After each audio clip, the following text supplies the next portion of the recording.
Wabarakatuh.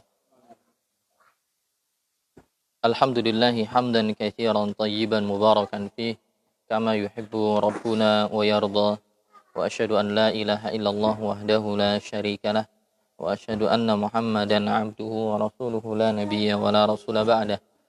Allahumma 'allimna ma yanfa'una wanfa'na bima 'allamtana wa zidna ilman ya rabbal alamin. Teman-teman sekalian yang dimuliakan oleh Allah Subhanahu wa taala, kaum muslimin yang berbahagia, peserta kajian Senin dan Kamis malam, Senin malam Selasa, Kamis malam Jumat, bersama teman-teman dari kampus jalanan yang disiarkan secara online melalui Facebook dan Instagram kampus jalanan, dan juga teman-teman yang hadir secara offline pada kesempatan di petang hari ini. Alhamdulillah, tentunya tidak bosan-bosannya untuk kita bersyukur kepada Allah Subhanahu wa taala karena diberikan banyak waktu luang, diberikan keamanan, diberikan ketenteraman yang dengannya kita bisa isi untuk berbagai macam aktivitas ibadah, ya, bersedekah, berzikir, sholat, ya, menghadiri majelis ilmu. Ini merupakan perkara yang patut untuk kita syukuri, ya, sebagaimana terkadang kondisi seperti ini tidak didapati oleh semua kaum muslimin, ya. Sebagian kaum muslimin, sebagaimana kita tahu, ya, sudah menjadi rahasia umum, ya, sudah menjadi rahasia umum yang viral di media sosial. Sebagian saudara kita kaum muslimin yang ada di Palestina tidak dalam kondisi yang sedang baik-baik saja, tapi sedang dalam kondisi di mana mereka ketika beribadah terancam nyawanya. Berbeda dengan kita hadiri majelis ilmu bisa aman, tentram, sholat juga nyaman, ya. Bahkan ada AC, sebagian masjid ada kipas angin di mayoritas masjid. Ini perlu untuk kita syukuri, karena kalau kita tidak memanfaatkan ini dengan sebaik mungkin, sungguh kelak nanti kita akan ditanya tentang nikmat yang telah Allah berikan ini. Allah mengatakan la tus'alunna yauma idzin 'anil na'im. Sungguh sekali-kali kalian telah akan ditanya oleh Allah Subhanahu wa taala tentang nikmat yang Allah berikan, ya. Dan cukuplah seseorang bangun di pagi hari, tempat tinggalnya itu aman, dia dalam kondisi sehat walafiat, punya makanan yang dia konsumsi walaupun mungkin hanya makanan yang sederhana, itu menjadi hal yang patut untuk disyukuri, ya. Seakan-akan seseorang jika mendapatkan 3 hal tadi, seakan-akan dia memiliki dunia dan seisinya. Nabi SAW mengatakan dalam hadis riwayat Tirmidzi, Nabi mengatakan, man asbaha minkum aminan fi sirbihi mu'afan fi jasadihi indahu qutu yaumih faka'annama hizat atau huyizat lahu dunya. Barang siapa di antara kalian yang bangun di pagi hari dalam kondisi aman fi sirbihi, yaitu di tempat tidurnya, di lingkungannya, di jalan-jalannya aman, tentram, damai, tidak ada ancaman nyawa, tidak ada peperangan, tidak ada konflik, mu'afan fi jasadih, jasadnya sehat, ya, dalam kondisi sehat walafiat, diberikan kekuatan oleh Allah Subhanahu wa taala, ya, organ tubuhnya komplit, ya, dia bisa berjalan, dia bisa, ya, melakukan aktivitas secara normal. Indahu qutu yaumih, dia punya makanan yang dia konsumsi di hari itu, ya, walaupun cuman, ya, nasi mungkin hanya dengan lauk tempe saja, atau nasi lauknya pagi tahu sore tempe, gitu bolak-balik, ya.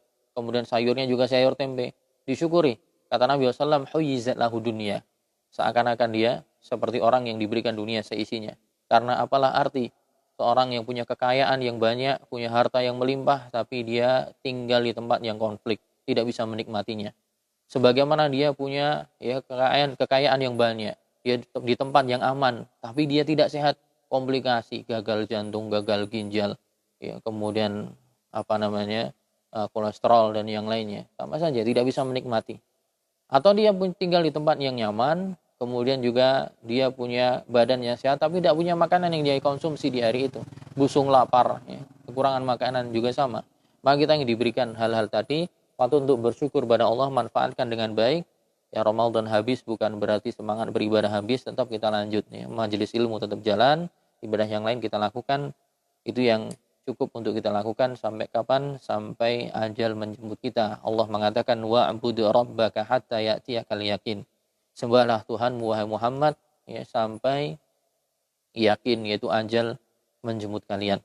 Teman-teman sekalian yang dimuliakan oleh Allah Subhanahu wa taala, mari kita lanjutkan pembacaan kitab Tafsirul Khalaf bidhabitil usulil lati man khalafaha kharaja an manhajis salaf, memberi pengetahuan kepada orang yang belakangan dengan ketentuan-ketentuan pokok-pokok akidah Ahlus Sunnah wal Jamaah yang bagi orang yang menyelisihinya maka dia tervonis keluar dari manhaj salaf, keluar dari metode beragamanya Ahlus Sunnah wal Jamaah. Dan kita telah bahas di pembahasan yang lalu dua pokok ya yang disebutkan oleh Syekh Dr. Ahmad ibn Muhammad ibn Shadiq An-Najjar hafizallahu taala. Pokok yang pertama bagi orang yang dikatakan Ahlus Sunnah adalah ketika dia menjadikan masdarut talaqi, yaitu menjadikan sumber pengambilan agamanya dari Quran, hadis yang sahih dan ijma' para salaf. Itu yang pertama. Yang kedua adalah pokok yang kedua adalah dia bersesuaian atau bersama ya menyetujui tentang masalah-masalah ideologi dan juga masalah-masalah amaliyah yang sepakat dengan Quran dan hadis. Ya, alias kita tidak diperbolehkan menyelisihi perkara-perkara ideologi atau hal-hal amaliyah-amaliyah yang telah tenar di tengah para ulama, telah masyhur di tengah para ulama bahwa ini merupakan pokok-pokoknya. Kalau sampai menyelisihinya, maka kita telah tervonis ya keluar dari manhaj salaf. Di antara yang disebutkan kemarin adalah yang disebutkan oleh Sufyan ibnu Uyainah yang dikutipkan oleh Al-Imamul Lalaka'i rahimahullah taala dalam Syarah I'tiqadi Ahli Sunnah wal Jamaah, bahwa Sufyan ibnu Uyainah mengatakan, i'lam anna sunnata asyarah, ketahuilah bahwa pokok-pokok sunnah itu ada 10 ya. Faman kunna fihi faqad istakmalati sunnah. Barang siapa yang 10 perkara tadi berada di dalam dirinya, maka dia telah berpegang dengan as-sunnah. Wa man taraka syai'an minha faqad taraka sunnah. Tapi barang siapa yang meninggalkan, mengacuhkan salah satu pokok dari yang disebutkan tadi, maka sejatinya dia telah melepaskan ya pokok sunnah. Kemudian beliau menyebutkan yang pertama adalah isbatul qadar, yaitu menetapkan takdir, ya, menetapkan takdir, meyakini bahwa Allah itu Maha tahu. Allah mengetahui perkara yang belum terjadi, yang sedang terjadi, yang akan terjadi, yang telah terjadi, yang tidak terjadi, bagaimana sekiranya itu terjadi. Ya, maratibul qadar yang 4, bahwa Allah punya ilmunya. Setelah Allah punya ilmunya, kemudian Allah menuliskannya dalam Lauhul Mahfuz. Setelah Allah tuliskan, kemudian Allah berkehendak. Kemudian setelah Allah berkehendak, kemudian Allah ciptakan seluruh alam semesta ini berangsur-angsur sampai nanti yaumil qiyamah. Kita meyakini bahwa Allah tahu semuanya. Ya, bukan seperti orang-orang Qadariyah yang meyakini bahwa takdir itu diciptakan oleh diri sendiri. Atau juga meyakini bahwa Allah itu tidak mengetahui sesuatu kecuali hal itu harus terjadi dulu baru Allah tahu. Juga tidak sebagaimana Qadariyah yang Jabariyah yang meyakini bahwa Allah memaksa makhluknya untuk berbuat ini dan itu, seakan-akan makhluknya tidak diberikan masyiah, yaitu kehendak. Ya, kita diberikan kehendak, cuman memang kehendaknya tidak mutlak, ya, berkaitan dengan kehendak Allah juga. Tapi kalau Allah dikatakan memaksakan kepada hambanya, ini juga keliru. Berarti Allah berbuat zalim. Ya. Inilah yang kemudian menjadikan orang-orang yang berideologi seperti ini menyimpang. Ahlus Sunnah tengah-tengah. Ya. Meyakini bahwa Allah sudah tahu semuanya, tapi juga meyakini bahwa Allah berikan kehendak dan pilihan bagi hambanya. Tidak kemudian dipaksakan untuk hambanya, juga tidak meyakini bahwa Allah tidak tahu apa yang belum terjadi. Nah, ini kata Sufyan ibnu Uyainah mengatakan bahwa pokok-pokok sunnah ada 10. Pertama, isbatul qadar. Yang kedua, isbatu takdimi Abu Bakar wa Umar, yaitu menetapkan pengedepanan Abu Bakar dan Umar atas sahabat yang lain. Kemudian isbatu syafaat, mizan, ya, timbangan, sirat, ya, jembatan yang akan dilewati kelak, ya. Kemudian isbatu al-iman qaulun wal amal, menetapkan iman itu adalah perkataan dan juga perbuatan, ya, tidak hanya di lisan saja, tidak hanya perbuatan saja. Juga isbatu azabil qabr, menetapkan adanya azab kubur. Mu'tazilah tidak menetapkannya. Kemudian isbatu yaumil ba'ats, menetapkan adanya hari kebangkitan. Kemudian juga yang dua lagi adalah beliau mengatakan, ya, isbatu Al-Quran, Al-Quran kalamullah, bahwa Quran itu kalamullah, firman Allah, bukan makhluk. Dan juga isbatu, ya, al-haud, ya, adanya telaga yang nanti akan dikunjungi oleh orang-orang yang beriman di yaumul qiyamah. Dan setiap nabi punya telaga sendiri sendiri dan Nabi Muhammad SAW punya telaga yang paling besar di antara nabi-nabi yang lain. Juga ditambahkan oleh Ibnu Qutaibah, ya, juga termasuk pokok-pokok Ahlussunnah adalah juga meyakini bahwa nanti kelak di yaumil qiyamah orang-orang yang beriman bisa melihat Allah Subhanahu wa taala. Ya, bisa melihat Allah Subhanahu wa taala. Wujuhu yauma idzin nadhirah ila rabbiha nadhirah. Yang mana ini diingkari oleh kaum Mu'tazilah. Nah, itu beberapa landasan-landasan. Bagi yang menyelisihi pokok-pokok ini, dia telah terpeleset dari manhaj Ahlussunnah wal Jamaah, atau dia mengingkari perkara-perkara yang masyhur di tengah para ulama, di tengah kaum muslimin secara umum, bahkan wajibnya sholat, ya, wajibnya puasa, wajibnya zakat, wajibnya haji bagi yang mampu dan yang lainnya. Bagi yang mengingkarinya maka dia telah terpeleset dan dia telah keluar dari metode Ahlussunnah wal Jamaah. Kemudian teman-teman sekalian, kemarin dijelaskan oleh Syekh Ahmad, beliau mengutipkan beberapa statement dari Al-Imam Syatibi dan juga Abul Qasim At-Taimi bahwa, ya, seseorang yang tervonis keluar dari manhaj salaf itu bukanlah yang berselisih dalam masalah-masalah parsial, bukanlah yang berselisih dalam masalah-masalah juz'i, tapi mereka yang berselisih dalam masalah-masalah usul, masalah-masalah qawaid syariah, itu kaidah-kaidah besar dalam syariah dan pokok-pokok syariah. Adapun yang berselisih dalam masalah-masalah parsial, masalah-masalah cabang-cabang syariat, itu tidak tervonis sebagai ahli bid'ah, ya, sebagaimana perkataan Al-Imam Syatibi ketika menjelaskan tentang hadisul iftirak, hadis tentang perpecahan, ya.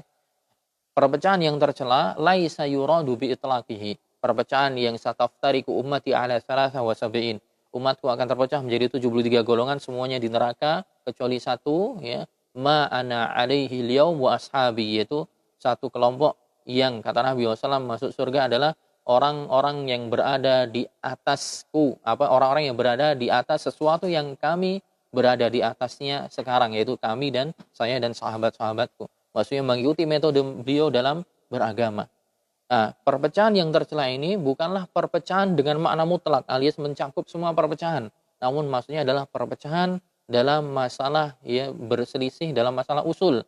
Adapun permasalahan dalam masalah juz'i, perbedaan masalah pandangan-pandangan fikih yang sifatnya ijtihadiyah, ya.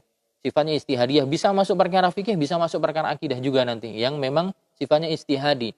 Seperti masalah akidah ketika dulu Nabi SAW Isra Mi'raj, yang diisrakan itu apakah jasadnya saja plus apakah ruhnya saja, apakah jasad plus ruh, atau juga dalam masalah ketika nanti diadab kubur, yang diadab itu adalah jasadnya saja, ataukah ruh plus jasad, ataukah ruhnya saja, ya. Ataukah juga ketika Nabi SAW di Masjidil Aqsa ketika Isra Mi'raj, ketika Nabi sholat, ya, di Masjidil Aqsa, kemudian Allah memanggil atau membangkitkan seluruh Nabi dan Rasul, sebagaimana dalam hadis menjadi makmumnya Nabi Muhammad SAW, apakah para Nabi dan Rasul tadi yang dibangkitkan tadi ruhnya saja, apakah ruh plus jasad? Ini ulama berbeda pendapat. Atau juga ketika Isra Mi'raj, ketika Allah SWT berbincang dengan Nabi Muhammad SAW, apakah Nabi Muhammad SAW melihat Allah secara langsung atau tidak? Ini juga perkara yang zonni, perkara-perkara yang ijtihadi, yang dalilnya memungkinkan untuk dipahami iya atau tidak. Ada yang mengatakan bahwa Nabi Muhammad SAW melihat langsung, tapi ada yang mengatakan tidak. Aisyah mengatakan man za'ama anna Muhammadan ra'a rabbahu faqad kadzab. Aisyah mengatakan barang siapa yang mengklaim bahwa Nabi Muhammad SAW melihat Tuhannya ketika ngomong langsung dengan Allah ketika Mi'raj, maka dia telah berdusta. Tapi nyatanya memang ada yang mengatakan bahwa melihat, karena ada dalil yang lain. Nah, yang sifatnya zonni seperti ini ijtihadi dan bukan dalam masalah usul, ya, bukan masalah pokok seperti kemarin, ya, khilaf. Yang poinnya, yang pokoknya adalah mengedepankan Abu Bakar dan Umar. Yang poinnya adalah pokoknya adalah mengedepankan Abu Bakar dan Umar atau sahabat yang lain. Adapun, ya, mengedepankan setelah Abu Bakar dan Umar, apakah Utsman dulu atau Ali dulu? Khilaf. Para salaf pun berbeda pendapat. Tadi mengatakan Utsman dulu, dan itu pendapat jumhur. Ada yang mengatakan Ali dulu, ya. Jadi Abu Bakar, Umar, kemudian Ali, baru Utsman. Nah, adapun mayoritas mengatakan Abu Bakar, Umar, Utsman, Ali. Gitu. Tapi untuk yang tafadul, ya, mana yang lebih utama antara Ali dengan Utsman, ini para ulama masih berbeda pendapat. Dan orang yang berbeda dalam perkara itu, kata Ibnu Taimiyah dan yang lainnya, tidak tervonis sebagai mubtadi'. Baru tervonis sebagai mubtadi' kalau mengatakan Ali lebih berhak daripada Abu Bakar. Nah, ini baru. Ali lebih berhak daripada Umar. Nah, ini orang-orang Syiah. Ya. yang mengatakan bahwa Ali lebih berhak daripada Abu Bakar dan Umar. Namun dan masalah-masalah yang lain tidak kemudian tervonis sebagai bid'ah atau ahlul bid'ah. Kemudian teman-teman sekalian, masuk ke pembahasan kedua. Setelah pembahasan pertama menjelaskan tentang pokok-pokok usul, sekarang pembahasan kedua. Pembahasan pertama kemarin kan ngomongin bahwa orang yang menyelisih usul tadi, dia tervonis ahlul bidah, dia tervonis keluar dari manhaj salaf. Apakah kemudian ini hukumnya akan bisa diturunkan secara personal, setiap orang per orang? Oh, kamu menyelisih manhaj salaf, berarti kamu ahlul bidah. Alias menghukumi secara ta'yin, menghukumi secara personal. Ini tunggu dulu ya. Yang tadi dijelaskan adalah kaidah umum, al-qaidatul ammah, kaidah umum. Kaidah umum, barang siapa yang masdar talakinya tidak Quran, hadis, ijma' salaf, maka dia keluar dari metode salaf. Barang siapa yang masdar talakinya Quran, hadis sahih dan ijma' ulama, tapi dia menyelisih usul, maka dia ahlul bidah, maka dia keluar dari manhaj salaf. Ini adalah kaidah umum. Kaidah umum itu kaidahnya demikian ketentuannya. Tapi untuk tanzilul hukum, untuk menentukan hukumnya apakah secara personal orang ini berhak dikatakan mubtadi atau tidak, tunggu dulu ya, tunggu dulu. Ini ada kaidah yang lainnya. Makanya di sini Syekh Ahmad An-Najjar mengatakan ma taqaddama takriruhu fil mabhasil awal. Apa yang telah lalu ya pemaparannya dari pembahasan yang pertama, min anna man khalafa aslan min usuli ahli sunnah wal jamaah, bahwasannya jika ada orang yang menyelisih salah satu pokok dari pokok-pokok ahli sunnah wal jamaah, faqad kharaja an hadis salaf, maka dia telah keluar dari petunjuk para salaf, wa sara min ahlil bidah, dan tervonis sebagai ahlul bidah, huwa min haitsul jumlah wal hukm al mutlaq. Ini adalah hukum ya secara global dan penghukuman secara umum atau penghukuman secara mutlak, bukan penghukuman secara individu. Ya. Karena penghukuman secara individu nanti butuh syarat-syarat ketentuan berlaku. Syarat-syarat yang terpenuhi, penghalang-penghalangnya terangkat. Nah, itu nanti prosesnya lebih detail lagi dan lebih rumit. Jadi memvonis seseorang ahlul bidah itu tidak sembarangan juga. Tapi menjelaskan bahwa apa yang dia lakukan kebid'ahan itu wajib. Ya. Fulan melakukan kebid'ahan, fulan melakukan kebid'ahan, fulan ini kebid'ahan. Tapi kemudian langsung melabeli si fulan ini ahlul bidah, ini tunggu dulu. Ada syarat-syarat ketentuan berlaku yang juga tidak sembarangan. Beliau mengatakan amma min haitsu ta'yin, adapun penghukuman secara individu, wal hukmu 'alal afrad, dan penghukuman secara person per person, fa inna fil mas'alah tafsilan, dalam perkara ini ada perincian lagi. Idlai sama ya, beliau mengatakan idlaisa kullu man waqa'a fil bid'ah waqa'atil bid'atu alaihi, karena tidaklah setiap orang yang tercebur dalam kebid'ahan maka kebid'ahan telah menjatuhi dia, alias dia mubtadi. Sama dengan kaidah masalah takfir, masalah pengkafiran ya. Ibnu Taimiyah mengatakan laisa kullu man waqa'a fil kufri waqa'al kufru alaihi. Tidaklah setiap orang yang terjatuh dalam kekufuran, lantas kekufuran itu pantas disematkan kepada dia. Nah, ini juga perkara-perkara besar. Ya. Jadi kaidah dalam pengkafiran ataupun dalam pembid'ahan juga sama. Tidaklah setiap orang yang tercebur dalam kebid'ahan, lantas kebid'ahan itu pantas disematkan untuk dia. Sebagaimana tidaklah setiap orang yang tercebur dalam kekufuran, lantas dia dikatakan kafir. Belum tentu. Ya, bisa jadi ada penghalang-penghalangnya, bisa jadi syarat-syaratnya belum terpenuhi. Seperti dalam hadis yang ada di Riyadhus Shalihin, ya, hadis Riyadhus Shalihin mengatakan bahwa saya Tuhan, Allah hamba, itu kan perkataan kufur, ya kan? Makhluk mengatakan saya Tuhan, Allah hamba, itu kan perkataan kufur. Orang yang mengatakannya ya telah keluar dari perkataan kufur. Kalau dia sampaikan dengan sadar, tahu betul, sengaja, keluar dari Islam. Ya. Tapi terjadi disebutkan dalam hadis riwayat, ana lupa riwayatnya siapa, tapi disebutkan oleh An-Nawawi dalam Riyadhus Shalihin bahwa ada seseorang yang melakukan perjalanan, kemudian di perjalanan itu semua bahan bekalnya ditaruh di tunggangannya. Kemudian dia berhenti di tengah padang pasir, ada pohon, dia ngeyop, ya bahasa kita berteduh. Dia tidur, ketiduran, capek. Kemudian ketika dia bangun, tunggangannya pergi. Sedangkan semua barangnya di situ. Dan dia berada di tengah padang yang sangat luas, yang tidak ada bekal lagi. Udah kemungkinan kecil dia hidup. Ya. Karena semua bekalnya di bawah hewannya tadi. Dan dia berada di tengah padang pasir yang luas. Tidak tahu dia berjalan sampai berapa kilo sampai menemui kota atau pedesaan atau ya sumber air. Makanya udah dia pasrah. Akhirnya kemudian saking pasrahnya dia frustasi, dia ketiduran. Ketika bangun dari tidur ternyata tunggangannya sudah di depannya lagi. Udah balik. Saking senangnya dia mengatakan ya dia bersyukur alhamdulillah. Kemudian dia mengatakan anta abdi wa ana rabbuk. Engkau adalah hambaku dan saya Tuhanmu. Kebalik, maksudnya dia ingin memuji Allah, ana abduka wa anta rabbi gitu pengennya. Saya hambamu ya Allah dan engkau adalah Tuhanku, maksudnya gitu. Tapi karena saking senengnya, sabkul lisan, ya, kepleset lisannya, sehingga apa? Disampaikan apa? Kebalik. Nah, yang seperti ini uzur, ya, dapat uzur sehingga dia tidak dikafirkan. Nah, ini dalam hal seperti ini pun ada banyak. Atau mungkin nanti mengatakan perkataan kufur, ya, karena ikrah, mukrah, terpaksa. Ya, seperti sahabat siapa? Di awal-awal Islam, Ammar bin Yasir. Ya, Ammar bin Yasir ketika dipaksa untuk mencela Nabi SAW, mencela Islam. Kalau enggak, ya diancam nyawanya, terbunuh dan semisalnya. Akhirnya kemudian dia terpaksa ngomong seperti itu. Tapi setelahnya dia nyampaikan kepada Nabi SAW, ya Rasulullah, saya tadi mencela ini dan itu. Tapi hati saya masih condong kepada iman. Kemudian Allah turunkan ayat, illa man ukriha wa qalbuhu mutmainnun bil iman. Allah katakan yang kufur itu dikecualikan, illa man ukriha, kecuali orang yang terpaksa tapi hatinya masih tenang dengan keimanan. Maka kemudian para ulama memberikan apa?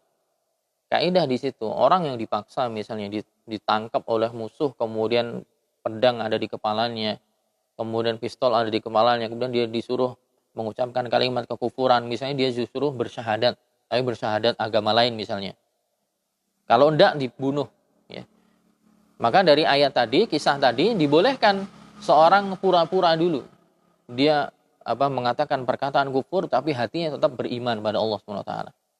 Kemudian nanti kecuali dia berani mengambil opsi yang kedua. Para ulama mengatakan opsi yang kedua lebih afdol, yaitu dia tetap kekeh dengan imannya, lebih baik dia mati dalam keadaan itu. Tapi misalnya pun dia nggak kuat, maka itu merupakan nanti sesuatu yang dikecualikan. Nah, teman-teman sekalian, ada di situ namanya tawafurus syurut wa intifaul mawani'.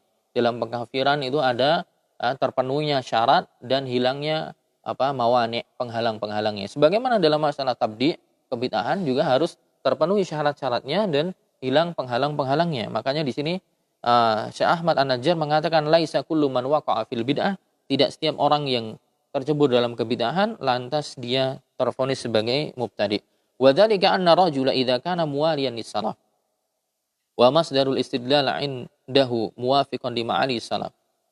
Kenapa? Karena seseorang jika memang dia loyal dengan salaf, sejatinya dari awal dia loyal dengan salaf. Loyal dengan bagaimana bermetodenya para salaf. Kemudian masdarul istidlal, sumber pendalilannya itu dari awal dia masdarul talakinya ya Quran, sunnah, ya ijma' salaf gitu. Kemudian waqa'a ma'a dzalika fi syai'in mimma yukhalifu usul salaf qata'an. Kemudian ternyata ya di tengah perjalanannya dia keliru dalam satu permasalahan. Dia keliru. Lam yuwali wa yu'adi alaih. Fa innahu la yakhrud an hadis salaf bidzalikal khata'. Dia dengan pendapatnya tadi tidak membela mati-matian, tidak meloyal mati-matian, juga tidak memusuhi orang yang menyelisihinya. Maka yang demikian apa? Dia tidak keluar dari metode salaf dalam beragama, wala yakunu mubtadi'an, dan tidak tervonis sebagai ahli bidah. Jadi dilihat dulu. Jadi orang yang memang dari awal dia masdar talaki, jika memang sumber pengambilan agamanya itu dari Quran, hadis sahih, ijma' salaf, pendapat salaf, dia memang seperti itu. Kemudian juga mengambil pokok-pokok akidah Ahlussunnah, dia ngambil itu juga tidak menyelisihinya. Tapi ternyata terpeleset dalam satu permasalahan. Tidaklah langsung lantas dikeluarkan sebagai kamu mubtadi'. Enggak. Namanya manusia tidak maksum, kadang terpeleset. Itu kan? Salah, keliru. Maka gimana caranya? Ya, maka dikatakan Wa inna ma yuqal, tapi dikatakan pada orang ini wafaqa ahlul bid'ah fi kadza wa kadza. Orang ini bersesuaian dengan ahlul bidah dalam poin ini, gitu. Jadi jelasin aja dalam poin ini dia sesuai dengan ahlul bidah, sesuai dengan tidak sesuai dengan ahlus sunnah wal jamaah. Liyatabayyana dha'fu qawlihi, agar jelas kelemahan statementnya, pendapatnya. Wala yuqalu huwa mithluhum, tapi tidak kita katakan orang ini ahlul bidah. Wala fi hukmihim, juga tidak kita katakan hukumnya orang ini seperti dia. Fa idza tawaffarat fihi syurut wa intafatil mawani' fa innahu mithluhum wa hukmuhu hukmuhum. Barulah ketika syarat-syarat pembid'ahan terpenuhi dan juga penghalang-penghalangnya telah hilang, maka terpenuhi semua, maka barulah dikatakan dia semisal dengan mereka atau hukumnya seperti dengan mereka. Terkadang kita dapati beberapa permasalahan orang yang terpeleset gitu. Makanya kalau nggak keliru, misalnya Ibnu Hajar al-Asqalani, ya, Ibnu Hajar al-Asqalani juga Al-Imam Nawawi, ya, mereka berdua kan termasuk ulama Ahlus Sunnah besar, ya, ulama hadis. Kita lihat karya-karyanya Al-Imam Nawawi, bagaimana karya-karyanya, Al-Arba'un an-Nawawiyah, bagaimana keberkahannya. Tidaklah setiap rumah dari kaum muslimin kecuali punya itu. Tidaklah semua, ya, ormas Islam atau afiliasi mana saja kecuali bahas Arba'un Nawawiyah. Riyadhus Shalihin juga, entah yang Persis, tentang yang Al-Irsyad, entah yang Muhammadiyah, entah yang afiliasi yang mana lagi, bahas Riyadhus Shalihin. Ya, buku beliau, ulama besar dalam mazhab Syafi'i, beliau punya kitab Al-Majmu', Syarah Muhadzab, ya. Beliau punya syarah terbaik dari Sahih Muslim. Syarah terbaik dari kitab Sahih Muslim adalah syarahnya Al-Imam Nawawi, Al-Minhaj fi Syarhi Sahih Muslim Ibn al-Hajjaj. Syarah terbaik dari syarah Bukhari adalah Fathul Bari, ya, oleh Ibnu Hajar al-Asqalani. Makanya sampai ulama mengatakan la hijrata ba'dal fath. Tidak usah hijrah setelah ada Fathul Bari, maksudnya. Ada Fathul Bari, nggak usah baca yang lain. Saking Masya Allah ilmunya. Cuman mereka punya kekeliruan, ya. Dalam memahami asma wa sifat ada kekeliruan. Ada takwilnya, ada ininya, gitu. Maka tidak kemudian dikatakan ahlul bidah kemudian semua bukunya nggak dipelajari. Dibuang semua. Tidak. Kalau nggak keliru saya baca statementnya Syekh Albani atau Syekh Shalih Fauzan dan yang lainnya mengatakan mereka mengatakan huma imamani min a'immati ahli sunnah. Keduanya adalah para imam ahli sunnah. Wa akhta'a fi, ya. Tapi mereka keliru dalam poin ini dan ini. Dijelasin, ya. Tanpa menghilangkan keutamaan mereka dalam poin yang lain, ya, tetap didoakan rahmat, dipuji, ya, dikagumi, tapi dijelasin. Tapi mereka salah dalam poin ini. Tapi tidak kemudian ahlul bidah, mubtadi'. Tidak demikian. Ya. Juga dalam hal yang lain, tema-tema yang lain banyak sekali. Ya, terkadang mereka keliru dalam hal ini. Jika itu tidak karena hawa nafsu, kita lihat masdar talakinya dari awal itu memang Quran, hadis sahih dan perkataan salaf, ya. Dan juga sebenarnya dia berpegang dengan usul Ahlussunnah wal Jamaah, tapi ternyata keliru dalam poin-poin ini. Nah, itu tidaklah langsung demikian. Makanya dikatakan qila li Abi Abdullah Ahmad bin Hanbal, dikasih contoh. Dikatakan kepada Abu Abdullah Ahmad bin Hanbal, itu Imam Ahmad, rajulun muhadditsun yuktabu anhul hadis. Wahai Imam Ahmad, ada seorang lelaki muhaddis, ahli hadis. Yuktabu anhul hadis. Hadis yang datang dari dia ditulis. Maksudnya orang ini ahli hadis thiqah, terpercaya. Bukan penipu, ibadahnya bagus, hafalannya kuat, terpercaya. Dia terpercaya, hafalannya kuat, bagus. Ya, muhaddisun yuktabu anhul hadis. Hadis yang datang dari dia, riwayat dari dia ditulis. Maksudnya bukan sesuatu yang dibuang. Karena dia bukan Syiah, bukan juga ahlul bidah. Ya. Gimana? Dia hadisnya, muhaddis, hadisnya ditulis, diterima. Tapi dia berstatement, qala man syahida annal asyra fil jannah fahuwa mubtadi'. Dia berstatement, barang siapa yang meyakini bahwa 10 orang itu masuk surga, maka dia ahli bidah. 10 orang sahabat, maksudnya Abu Bakar, Umar, Utsman, Ali. Ya, Abu Bakar, Umar, Utsman, Ali. Kemudian apa? Talha bin Ubaidillah. Ya, dan siapa lagi? Dan seterusnya, ya. Itu kan jelas ada hadisnya tuh. Orang ini yang muhadis ini mengatakan barang siapa meyakini itu dia ahlul bidah. Justru malah memvonis yang meyakini 10 orang masuk surga secara uh, mubasyiruna bil jannah, ini yang meyakini demikian dia mubtadi, malah memvonis mubtadi. Nah, gimana ini? Imam Wahab mengatakan fasta'adzama dzalik. Ini perkara yang besar. Imam Wahab mengatakan wa qala la'allahu jahilun la yadri. Imam Wahab mengatakan la'allahu jahilun ya la yadri. Bisa saja dia jahil, enggak tahu. Bisa saja dia jahil dan tidak mengetahui perkara yang aslinya. Maksudnya poinnya adalah Imam Ahmad tidak langsung mengatakan mubtadi gitu. Bisa aja dia salah memahami, bisa aja karena zaman dulu tidak seperti sekarang, yang sekarang semua hadis sudah bisa dikatakan semua hadis sudah terkumpulkan. Zaman dulu kan tidak semua orang kemudian terkumpul hadis sebagaimana sekarang. Ya, belum terbukukan semua misalnya gitu. Atau misalnya sudah terbukukan belum terkonsumsi semua. Bisa jadi ada hal-hal yang terlalai, terluput dari orang ini. Sampai dia mengklaim barang siapa mengatakan 10 orang dijanjikan masuk surga itu benar masuk surga secara langsung, maka mubtadi itu. Padahal keyakinan yang lain ya memang itu asyarah mubasyiruna bil jannah. Nah, gimana orang yang mengatakan seperti itu? La'allahu jahil, kata Imam Ahmad. Ini perkara besar sebenarnya. Keliru dia. Bisa jadi dia jahil, dia tidak tahu. Ya. Kemudian juga beliau ditanya, ma taqulu fi man lam yuthbit khilafata Ali. Ya. Kemudian apa? Imam Ahmad juga ditanya, bagaimana menurut Anda wahai Imam? Bagi orang yang tidak menetapkan kekhilafahan Ali bin Abi Thalib. Qala bi'sal qawlu hadha. Ini adalah sejelek-jelek perkataan. Zada Ahmad bin Hasan an Bakar an abihi qultu yakunu min ahli sunnah. Kemudian ditambahkan oleh Ahmad bin Hasan dari Abu Bakar, dari bapaknya. Kemudian ditanya lagi Imam Ahmad. Kan Imam Ahmad ditanya tadi, orang yang tidak menetapkan khilafahnya Ali hukumnya gimana? Imam Ahmad mengatakan bi'sal qawlu hadha. Sejelek-jelek perkataan adalah ini. Kemudian ada muridnya yang lain bertanya, ditambahkan, yakunu min ahli sunnah, apakah tetap ahli sunnah? Imam Ahmad menjawab, ma ajtari'u an ukhrijahu minas sunnah. Saya tidak berani mengeluarkan dia dari sunnah. Ta'awwala fa'akhta. Orang ini mentakwil dan dia keliru dalam takwilnya. Kenapa? Karena yang pokok tadi kan kita tahu. Yang pokok, akidah yang pokok kan menetapkan Abu Bakar dan Umar. Menetapkan Abu Bakar dan Umar di atas sahabat yang lain. Adapun penetapan untuk Ali dan Utsman, ini yang khilaf. Ini yang khilaf. Ya, barangkali dia kena syubhat. Ya. Bagi yang tidak menetapkan Ali sebagai khalifah kan orang-orang Khawarij yang benci dengan Ali bin Abi Thalib. Yang senang berlebihan itu Syiah. Yang benci berlebihan itu Khawarij. Ya, di zamannya Ali bin Abi Thalib itu muncul dua firqah yang ekstrim.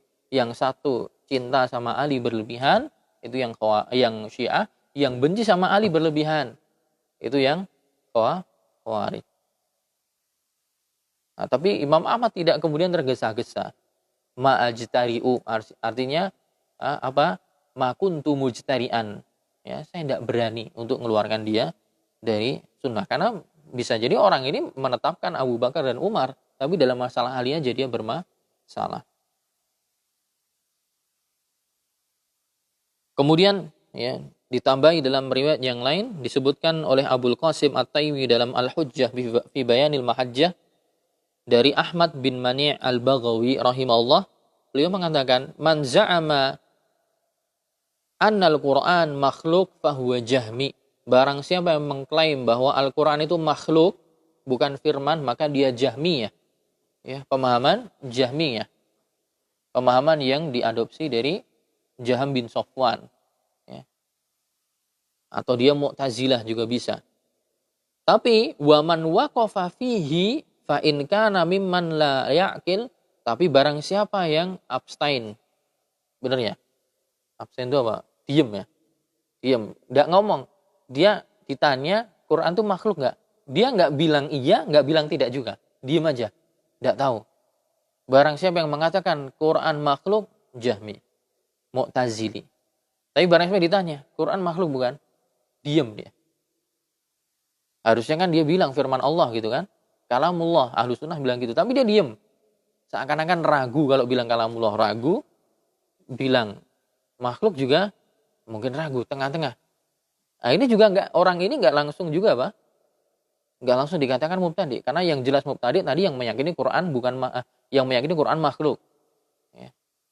Nah, beliau mengatakan, Al-Baghawi mengatakan, man waqafa fihi, barang siapa yang berhenti dalam perkara ini, dia abstain, fa in kana mimman la ya'qil, jika orang yang diam ini termasuk golongan orang-orang yang memang tidak bisa mikir, ya, berarti dibedakan ya, orang yang bisa mikir, yang bisa belajar, yang cerdas, ya, kemudian kok dia diam, dia bisa masuk vonis mubtadi. Tapi fa in kana mimman la ya'qil, jika memang dia orang yang tidak paham, enggak dong, mithlul baqqalin, seperti orang yang kesibukannya jualan, dodolan, wan nisa wasibyan, dan juga perempuan-perempuan dan anak-anak kecil. Karena perempuan kan kesempatan untuk taklim, belajar agama kan tentu lebih minimal daripada laki-laki. Bisa jadi informasi yang dia dapatkan kurang. Apalagi zaman dulu, belum ada media sosial yang dia bisa dengar kajian lewat WhatsApp atau Facebook atau Instagram. Ya, dapat kajian, dapat info cuma dari suaminya yang ngabarin. Ya kalau suaminya ngaji. Kalau enggak, ya. Nah, kata Al-Baghawi, jika ini yang ngomong seperti itu atau yang diam seperti itu, bukan dari golongan orang yang bisa mikir, seperti orang yang sibuk dengan dunianya, dodolan terus misalnya. Atau perempuan. Perempuan zaman dulu kebanyakan di rumah terus, nggak keluyuran. Wasibyan. Ya juga dari kalangan anak-anak yang memang akalnya belum matang, sukita anhu, didiemin dulu, nggak boleh langsung divonis. Wa'ullima, dan diajarin dulu. Diajarin dulu, dikasih informasi, dijelaskan hujahnya, baru kalau masih ngeyel apa? Nah, beda urusannya. Sama dengan mungkin kalau praktek di tempat kita, orang-orang awam pun gitu. Orang-orang awam yang mungkin sibuk dengan amalan-amalan kebid'ahan, itu juga kita tidak langsung vonis. Oh, kamu ahlul bidah gitu. Enggak, bisa jadi karena dia memang kebodohannya tadi, gak mau mikir tadi, atau memang mikirnya nggak sampai, ratekan. Diajak mikir ini susah, berat. Dan juga memang informasi yang datang kepada dia kurang gitu kan. Atau dia sibuk dengan dunianya, gaweannya di pasar terus, atau di sawah terus, atau yang lainnya, aktivitas yang lainnya, sehingga dari dulu dia cuma mendengar dari satu sumber saja.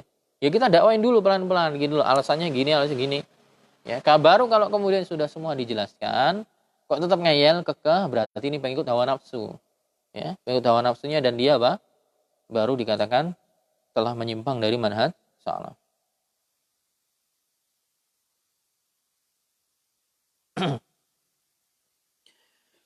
Wa qala Ibnu Taimiyah rahimahullah taala fi bayani man huwal mubtadi',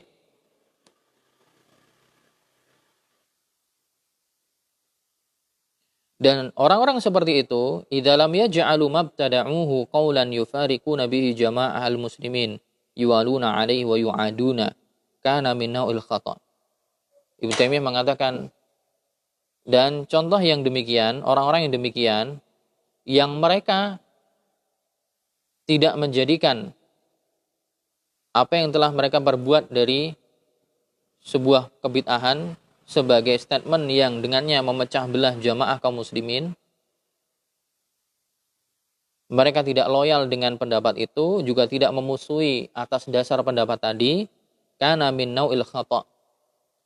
Maka bisa dikategorikan itu termasuk dalam hal yang kekeliruan dalam berpendapat. Wallahu yaghfiru lil mu'minina khata'ahum fi mithli dzalik. Dan Allah semoga mengampuni kekeliruan bagi orang yang beriman ya dalam hal semisal itu. Misalnya mereka keliru dalam satu tema gitu kan. Tapi dengan kekeliruan ini mereka tidak loyal berlebihan gitu. Maksudnya loyal gitu, kalau kamu sesuai dengan pendapat saya loyal dengan kamu, saya bela mati-matian. Tapi kalau kamu beda dengan pendapat saya musuhi gitu. Ya dia cuma berpendapat dalam tema ini keliru, ya udah keliru gitu.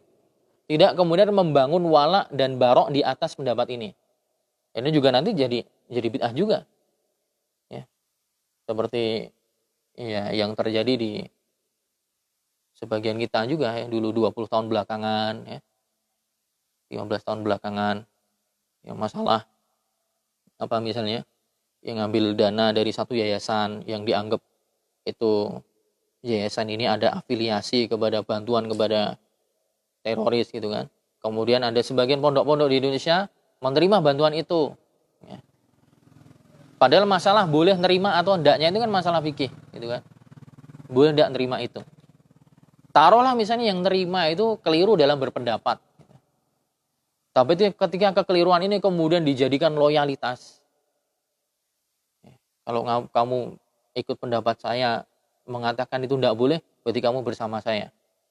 Tak bela mati-matian. Kalau kamu berbeda dengan saya mengatakan tak boleh, kamu tak musuhi mati-matian. Seakan-akan permusuhannya melebihi apa? Melebihi permusuhan ahlu sunnah dengan orang-orang Khawarij, dengan orang Syiah, dengan orang Yahudi. Padahal sejatinya masih dalam lingkup ahlu sunnah. Itu terjadi loh.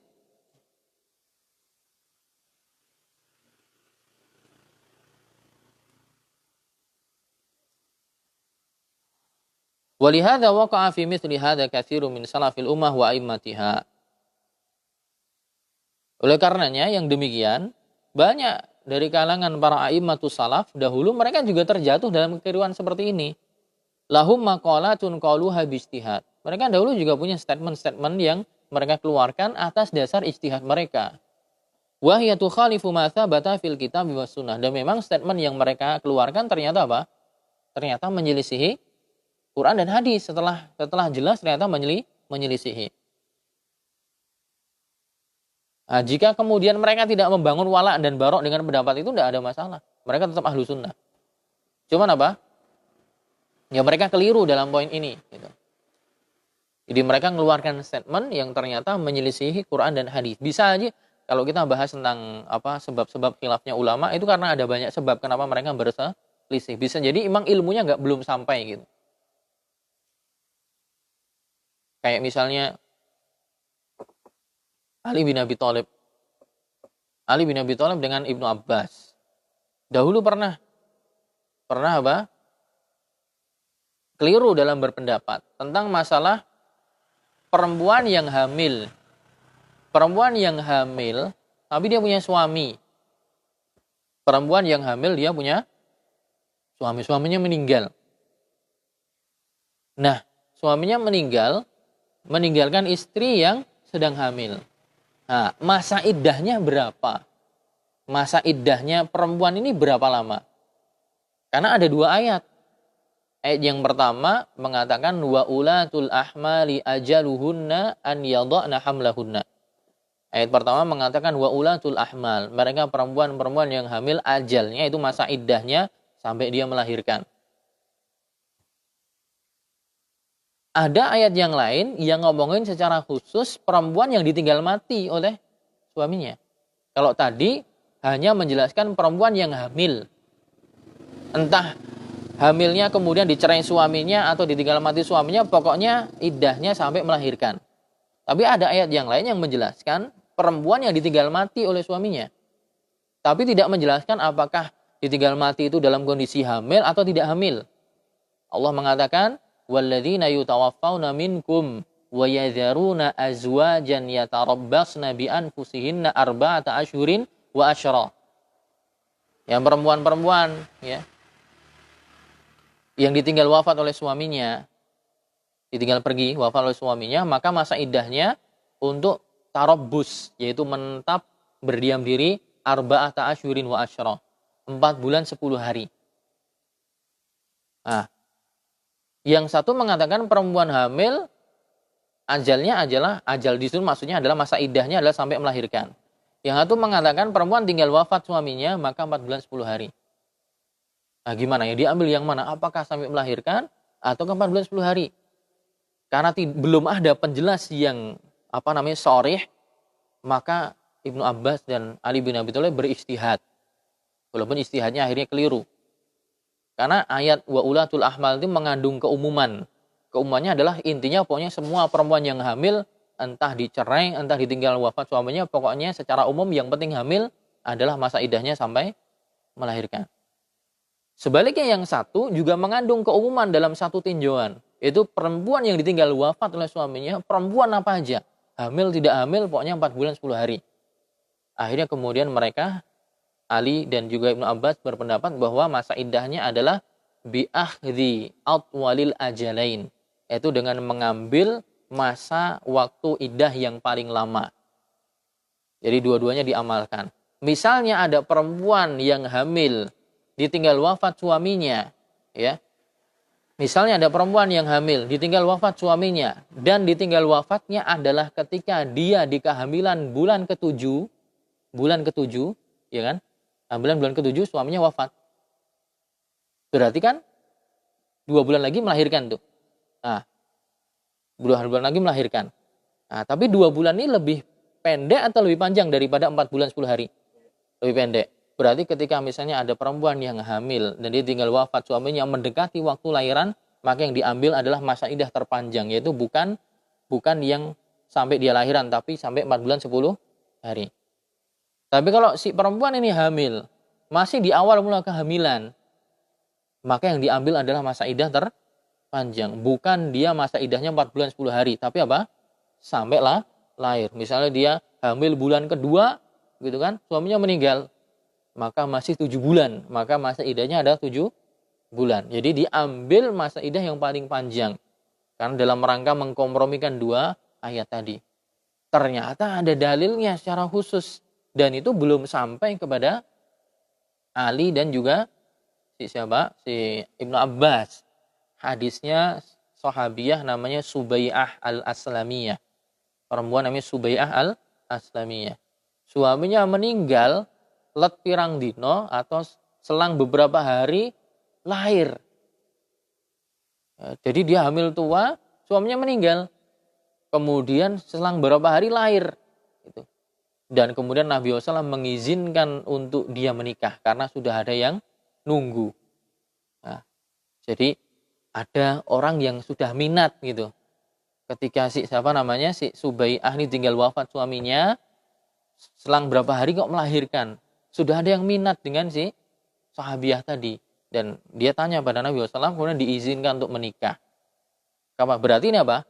Berarti diambil ternyata untuk perempuan yang hamil, ajalnya adalah sampai melahirkan. Berarti ayat yang di surat apa itu?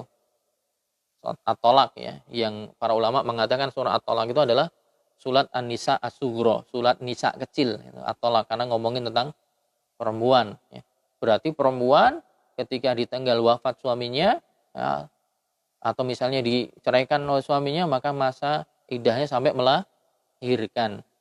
Ya, walaupun mungkin sekarang diceraikan atau sekarang meninggal, besok lahiran, maka berarti masa idahnya sudah selesai. Bagi yang minat, datengin rumahnya. Ya, kalau pengen menjadikan, ya, ada sasaran mas? Belum ada.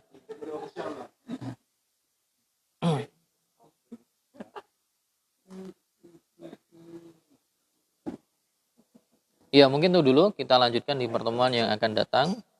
Subhanakallahumma bihamdika asyhadu an la ilaha illa anta astaghfiruka wa atubu ilaik. Assalamualaikum warahmatullahi wabarakatuh.